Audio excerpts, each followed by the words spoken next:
Now Jethro, the priest of Midian, Moses' father-in-law, heard of all that God had done for Moses and for Israel his people, how Yahweh had brought Israel out of Egypt.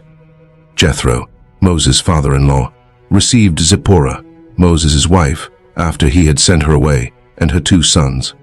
The name of one son was Gershom, for Moses said, "I have lived as a foreigner in a foreign land." The name of the other was Eleazar, for he said, "My father's God was my help and delivered me from Pharaoh's sword." Jethro, Moses' father-in-law, came with Moses' sons and his wife to Moses into the wilderness where he was encamped, at the mountain of God. He said to Moses, "I, your father-in-law Jethro, have come to you with your wife, and her 2 sons with her." Moses went out to meet his father-in-law, and bowed and kissed him. They asked each other of their welfare, and they came into the tent. Moses told his father-in-law all that Yahweh had done to Pharaoh and to the Egyptians for Israel's sake, all the hardships that had come on them on the way, and how Yahweh delivered them.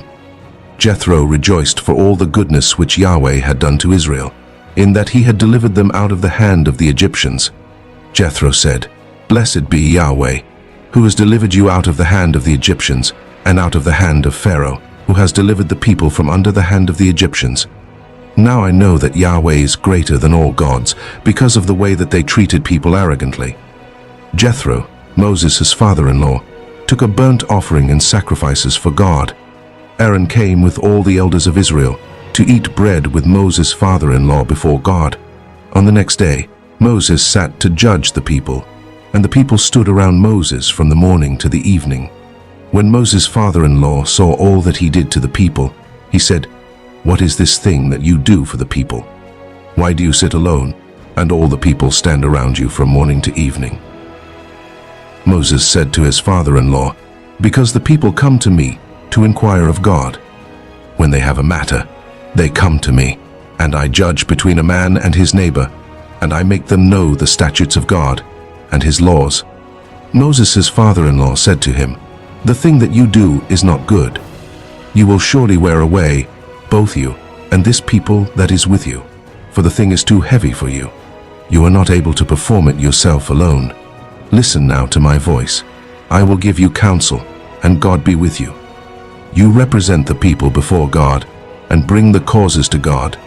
You shall teach them the statutes and the laws, and shall show them the way in which they must walk, and the work that they must do. Moreover, you shall provide out of all the people able men which fear God, men of truth, hating unjust gain, and place such over them, to be rulers of thousands, rulers of hundreds, rulers of 50s, and rulers of 10s. Let them judge the people at all times. It shall be that every great matter they shall bring to you, but every small matter they shall judge themselves. So shall it be easier for you, and they shall share the load with you. If you will do this thing, and God commands you so, then you will be able to endure, and all these people also will go to their place in peace." So Moses listened to the voice of his father-in-law, and did all that he had said. Moses chose able men out of all Israel, and made them heads over the people, rulers of thousands, rulers of hundreds, rulers of 50s, and rulers of 10s. They judged the people at all times. They brought the hard cases to Moses, but every small matter they judged themselves. Moses let his father-in-law depart, and he went his way into his own land.